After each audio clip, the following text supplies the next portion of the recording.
तो मेरे प्यारे बच्चों, कैसे हो तुम सब कुछ बढ़िया। तो इस वीडियो में हम डिस्कस करेंगे इवोल्यूशन ऑफ मनी के बारे में। बहुत ही सिंपल, बहुत ही आसान टॉपिक है, मैं इसको और आसान कर देता हूँ। एक चीज़ आपको बस याद रखना है कि बार्टर सिस्टम का जो वीडियो है वो अपलोड हो चुका है, उसको ज़रूर देख लेना, ठीक है। तब ये चीज़ और ज़्यादा क्लियरली समझ में आएगा। देखो, हम इंसानों का भी इवोल्यूशन हुआ है, राइट। तो होते होते हम इंसान हुए हैं, उसी तरह से ये जो चीज़ आपको दिख रहा है इसका भी तो इवोल्यूशन हुआ है। इवॉल्व होते होते फाइनली आज हम ये यूज़ कर रहे हैं। उसी का पीछे का जो बैकग्राउंड है, जो हिस्ट्री है, आज हम अच्छा से समझेंगे बहुत ही कम टाइम में। देखो, बार्टर सिस्टम का जो डिसएडवांटेजेस था वो मैंने समझाया था। मेरे पर्सपेक्टिव से सबसे बड़ा डिसएडवांटेज, सबका अलग अलग होता है, मेरा पर्सपेक्टिव से सबसे बड़ा डिसएडवांटेज इसका क्या था, बार्टर सिस्टम का, ठीक है।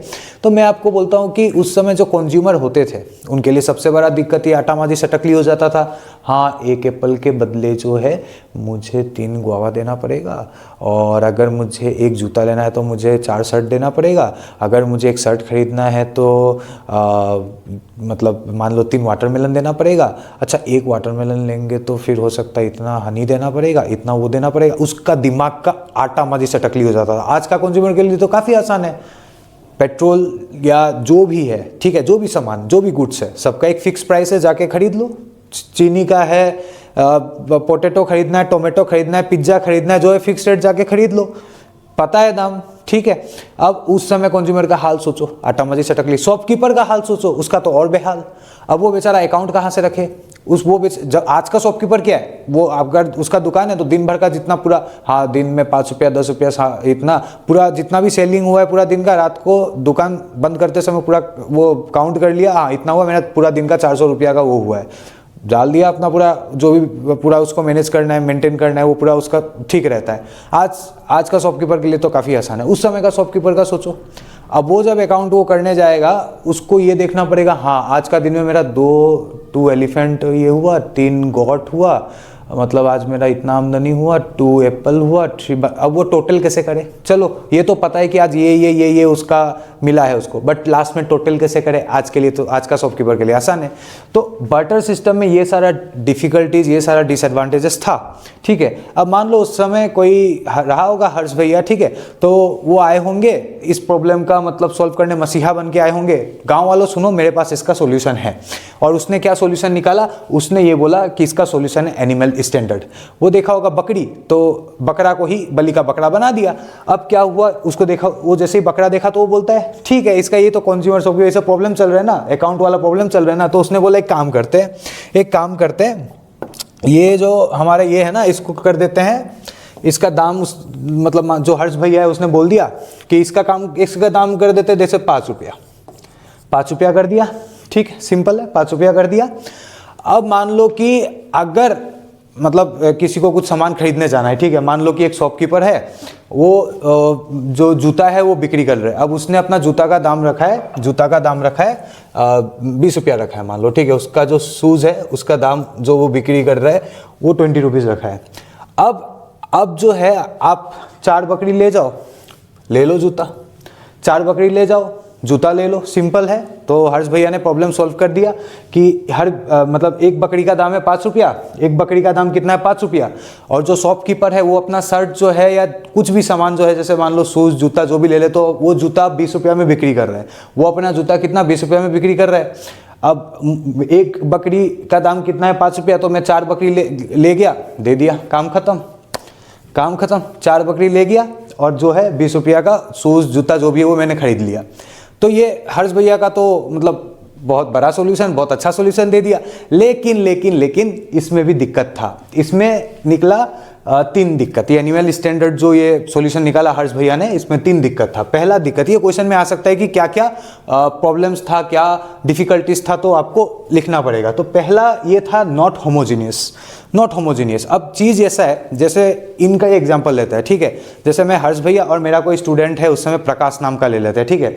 अब मैंने क्या, मैं जूता खरीदने गया, मैं 4 बकरी लेके गया, बिकॉज एक का 5 रुपया दाम है, तो मैं 4 बकरी लेके गया। प्रकाश देखता है, प्रकाश बोलता है हर्ष भैया एक काम करते हैं, आपने सोल्यूशन तो दिया अच्छा, बट आपका ना 2 बकरी वाइट है, 2 बकरी ब्लैक है, वाइट वाला ले लेते हैं। रेसिज्म का तो पता है ना, हर जगह है, इंडिया में भी है ही, ऐसा नहीं है, थोड़ी ना नहीं है। तो उसने बोला एक काम करते हैं ना, 2 वो काला बकरी मुझे नहीं चाहिए, आप वो वाइट वाला दे दो, काला बकरी तो मैं नहीं लेने वाला। अब मेरे लिए डिफिकल्टीज हो गया। अब मैं कहाँ से ढूंढ के लाऊं फिर से वाइट? अब मान लो कुछ, अब फिर वो बोला होगा और ये जो 2 बकरी ना इसमें से एक बीमार है, ये भी मैं नहीं लूँगा। अब वो बेसिकली क्या होगा, वो प्रकाश बोल देगा कि सर भले ही आप हर्ष भैया हो लेकिन एक बीमार है, 2 काला मैं नहीं लेने वाला, आप फिर से ले आओ। तो ये सारा प्रॉब्लम जो है चलता था। आज नोट आप चले जाओ दे दो, कोई इशूज़ नहीं है ऐसा, क्योंकि सब आइडेंटिकल है, सब होमोजीनियस है। अब यहाँ पे उस समय जो है ये प्रॉब्लम था कि अब ले गया तो मना कर दिया। दूसरा प्रॉब्लम निकल के आता है ये, जब एपिडेमिक हुआ तो बहुत ज़्यादा क्या हो गया, गॉड जो है, जो बकरियां थी मर जाती थी। अब क्योंकि बकरियां ही मर जाती थी तो आप सामान क्या चीज़ से खरीदोगे? सामान ही क्या चीज़ से खरीदोगे? अब मान लो आपको शर्ट खरीदने जाना है, बकरियां तो सारा मर चुका है, एक बकरी का दाम 5 रुपया था, अब वो शर्ट बिक्री कर रहे हैं 50 रुपया में, तो आपको जो है बकरियां चाहिए, लेकिन बकरियां तो है ही नहीं खरीदने के लिए। अब आप रहो वैसे ही, ठीक है। अब ब्रेड खरीदना है, ब्रेड का दाम है 10 रुपया, ब्रेड उसने 10 रुपये में रखा है, आपको कितना चाहिए? 2 बकरियां चाहिए, लेकिन बकरियां तो है ही नहीं क्योंकि सब एपिडेमिक में डेस्ट इन पीस हो चुके हैं। तो ये क्या होता था, reduction in supply of money, तो ये एक प्रॉब्लम होता था, ठीक है। फिर थर्ड वाला जो इशू निकल के आया वो इंडिविजिबिलिटी। अब मान लो कि प्रकाश ने जो जूता का दाम रखा, 23, प्रकाश ने जूता का दाम रख दिया 23। अब हम, ठीक है, 4 बकरी तो ऑलरेडी 20 रुपया का था, अब 23 उसने दाम बढ़ा दिया, 3 रुपया बढ़ा दिया। अब मैं अगर और एक बकरी ले भी लूँ, और एक बकरी बेसिकली और एक 5 बकरी ले जाना पड़ेगा ना, ठीक है, 5 बकरी में ले भी लूँ, ले गया, मेरे मन में तो है 23 है, अब 2 क्या होगा, क्योंकि दाम तो 23 है ना, अब 5 बकरी तो 25 हो जाता है। अब प्रकाश भी परेशान, मैं भी परेशान, इसको डिवाइड कैसे करें? डिवाइड कर दिया तो ना उसका काम का रहा, ना मेरा काम का रहा, ना मेरा काम का रहा। जब दाम 20 था तब कोई प्रॉब्लम नहीं था, 4 बकरी ले गए, 25 भी होता तो भी कोई प्रॉब्लम नहीं था, 5 बकरी दे दिया, लेकिन 23 रख दिया उसने। अब 23 में मैं कहाँ से लाऊं? बकरी का आधा करूँ तो उसका भी काम का नहीं, मेरा भी काम का नहीं। तो अब ये जो है, ये एक इंडिविजुअलिटी वाला प्रॉब्लम जो है देखने को मिला। चलो आगे बढ़ते हैं मेटेलिक स्टैंडर्ड। कोई फिर से एक हर्ष भैया जैसा कोई इंसान हुआ होगा, या हर्ष भैया का पुनर्जन्म हुआ होगा। अब वो हर्ष भैया आके बोलते हैं ठीक है इसका भी सॉल्यूशन है, एनिमल स्टैंडर्ड का भी सॉल्यूशन है मेरे पास, तो बोलते हैं इसका सॉल्यूशन मेटेलिक स्टैंडर्ड है। तो उसने बोला कि एक काम करो, ये जो मेटल्स, ये जो आपने देखा होगा, आपने मूवीज वगैरह में भी काफ़ी देखा होगा, ठीक है। तो वो बोला, तो हर्ष भैया का जो पुनर्जन्म वाला था ना, उसने आके बोला कि एक काम करो, इसका प्रॉब्लम सॉल्व करने के लिए, एपिडेमिक में मर जाता था ना सारा बकरियां, तो कोई कैसे खरीदोगे? तो एक काम करते, ये थोड़ी ना एपिडेमिक में मरने वाला है, ऐसे ये थोड़ी ना मरने वाला है, ये तो चलते रहेगा। तो गोल्ड एंड सिल्वर मेटल जो है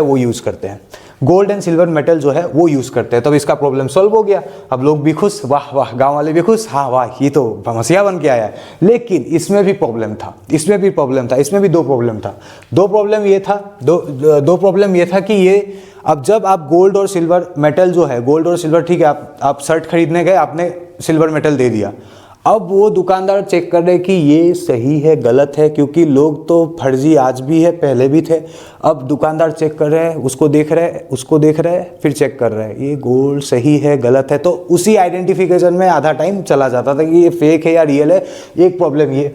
दूसरा प्रॉब्लम सिक्योरिटी रिस्क मतलब ये कि अब ये इतना, ये जो वैल्यूएबल, ये जो गोल्ड और सिल्वर मेटल जो है, इतना दूर तक आप ले कैसे जाओगे?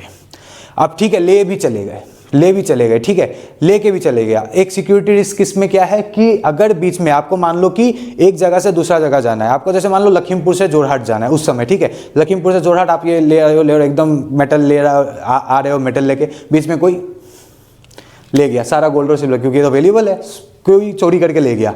तो ये सिक्योरिटी रिस्क एक रहता था। एक जगह से दूसरा जगह जब मतलब आपको जाना है सामान खरीदने या कुछ, जब आप ये ले जा रहे हो सामान खरीदने, अब बीच में हो सकता है कि कोई चोरी करके ले गया, तो एक सिक्योरिटी रिस्क रहता था। ये मेटेलिक स्टैंडर्ड वाला प्रॉब्लम में भी, इसमें भी दो प्रॉब्लम आ गया। तो वो जो मसीहा बन के आया था, फिर वो उसने जो सॉल्यूशन दिया था उसका भी प्रॉब्लम निकल गया, ठीक है।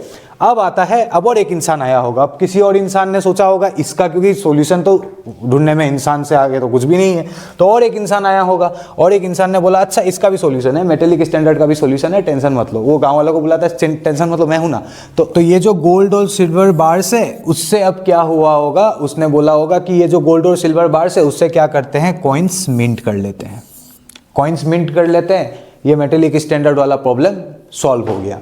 लेकिन फिर भी प्रॉब्लम निकला, इसका भी कुछ डिफिकल्टीज निकला। वो क्या था वो हम पढ़ेंगे। तो कॉइनेस का ये जो फोर्थ स्टेज, ठीक है, इसमें क्या प्रॉब्लम निकला, इसमें ये प्रॉब्लम निकला कि पहला प्रॉब्लम ये था in elastic supply of metals. इसका मतलब ये हुआ कि बहुत सिंपल है, जब गोल्ड और सिल्वर बार्स जो है जितना वो रहेगा, वो जितना ज़्यादा होगा उतना ही तो कॉइन्स मिंट होगा। जितना गोल्ड और सिल्वर बार्स रहेगा उतना ही कॉइन्स मिंट होगा, उतना ही कॉइन्स बनेगा, उतना ही नंबर ऑफ कॉइन्स ज़्यादा होगा। जितना ये ज़्यादा होगा, मतलब इस कॉइन्स इस पे ही तो डिपेंडेंट है ना, जितना ज़्यादा बार्स होगा, क्योंकि उसी से तो ये बन रहा है, जितना ज़्यादा सिल्वर गोल्ड बार्स होगा उतना ही ज़्यादा क्या होगा, ये सिल्वर और गोल्ड कॉइन्स होगा। तो ये एक प्रॉब्लम क्या था, in elastic supply of metals. दूसरा क्या था, इनकन्वीनियंट टू कैरी। अब क्या था, एक जगह से दूसरा जगह इतना सारा कॉइन्स कैसे ले जाओगे, मतलब प्रॉब्लम आज का टाइम में क्या है, सीधा आपका अकाउंट में जितना भी पैसा है दिल्ली चले जाओ, बस एक मोबाइल लेके जाना है, और कुछ भी इतना पैसा है वो पथेली पे लेके नहीं जाना, आप जो है बस कर दो वहाँ पे पेमेंट, बस एक मोबाइल लेके जो जाना है। उस समय आप कॉइन्स लेके यहाँ पे एकदम बस्ती ऐसे जाते, हालत ख़राब हो जाता होगा। तो इसका भी जो है, इसका भी कुछ ना कुछ प्रॉब्लम्स जो है देखने को मिला, कॉइनेस का भी जो है प्रॉब्लम्स देखने को मिला, ठीक है। अब जो आता है फाइनल, अब कोई मसीहा आया होगा, वो बोला होगा कि ये चारों का जो डिफिकल्टीज जो भी है आते आते मैं जो है सब कुछ सॉल्व कर देता हूँ, कॉइनेस का भी, और ये फाइनल सॉल्यूशन। वो आके बोलता है फाइनल सॉल्यूशन। अब कोई टेंशन वाला ही बात नहीं है, मैं बताता हूँ, तुम लोग वो फॉलो करो गांव वालों, हो जाएगा। अब जो है ये सारा जो है, ये जो बखेरा है सबका, मैं एक फाइनल सॉल्यूशन देता हूँ, वो है पेपर मनी। उसने बोला पेपर मनी। तो पहला स्टेज में क्या होता है, ये फाइनल होता है, ठीक है। तो पेपर मनी जो होता है ये होता है हमारा 2 स्टेज में देखने को मिला, ठीक है। पहला स्टेज में क्या होता था, वो जो गोल्ड और सिल्वर जो होता था, गोल्ड सिल्वर आपने दे दिया, वो ये इक्विवेलेंट वैल्यू में गोल्ड सिल्वर आपने दिया, उसके बदले जो है पैसा दे देता। अब वो पैसा लेके आप कहीं जाओ, जो सामान खरीदना है आपको खरीदो। तो पहले आपने क्या किया, गोल्ड और सिल्वर आपने दे दिया, फिर वो क्या करेगा, उस गोल्ड सिल्वर का जितना इक्विवेलेंट वैल्यू होगा उस वैल्यू के हिसाब से आपको पैसा दे देगा। अब जो है आप वो पेपर मनी लेके जहां जाना है, जो सामान खरीदना है खरीदो, ठीक है। ये पहला स्टेज था। दूसरा स्टेज में देख रहे हैं कि अरे पेपर मनी जो है वो ऑलरेडी, अब ये क्या प्रोसेस है, पहले गोल्ड सिल्वर में, फिर वो कन्वर्ट करो, फिर ये इक्विवेलेंट में, अल्टीमेटली तो पेपर मनी का वो हो ही रहा है। तो इसलिए लास्ट में क्या हो रहा है, लास्ट में इटसेल्फ एक्सेप्टेड एज मनी। ये जो पेपर मनी था, ये उसको बोला क्या इसको कन्वर्ट करना है, ये करना है, सीधा जब इसका वैल्यू है ही तो क्यों ना इसी को यूज कर लेते हैं, डायरेक्टली यूज करते हैं, क्या जरूरत है कन्वर्ट करने का। सीधा जो है पेपर मनी जब ये एक्सेप्टेबल है तो इसी को फाइनल जो है ये कर देते हैं, ठीक है। तो सेकेंड स्टेज में ये itself accepted as money. तो यही पेपर मनी जो है, ये हमारा बुक में जो है, जितना तक बुक में है उसी हिसाब से जो है यहाँ तक हमारा दिया गया है। और आज तो खैर डिजिटल ये सब चीज़ें आपको पता ही है, यूपीआई वगैरह, उस पर हमें नहीं जाना है। और बुक में एक और इन्फॉर्मेशन ये भी दिया है कि cheque is not money, it does not have general acceptability as medium of exchange. तो ये हो सकता है कॉम्पिटेंसी बेस्ड क्वेश्चन दे दे, so also in case of debit और क्रेडिट कार्ड।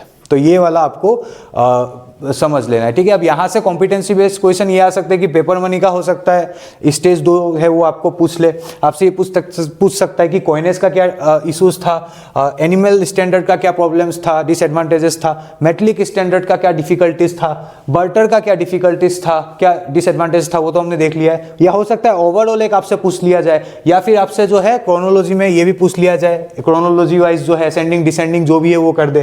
तो आपको ये पूरा ये याद रखना है। देखो बर्टर के बाद एनिमल ये सेकेंड स्टेज, फिर थर्ड स्टेज में मेटलिक स्टैंडर्ड, और फोर्थ स्टेज में हमें जो है कॉइनेस देखने को मिला, और फाइनली जो फिफ्थ स्टेज है पेपर मनी। तो यहाँ से हो सकता है कि क्रोनोलॉजी भी 1 मार्क का एमसीक्यू भी आपको दे दिया जाए। तो ये आपको क्लियर हो गया होगा आई गेस, ठीक है। तो यहाँ पे हमारा जो इवोल्यूशन ऑफ मनी भी खत्म हुआ होगा आई गेस। आपको समझ में आया, नहीं आया तो इंस्टाग्राम में मुझे मैसेज कर लेना, लिंक डिस्क्रिप्शन बॉक्स में दिया है।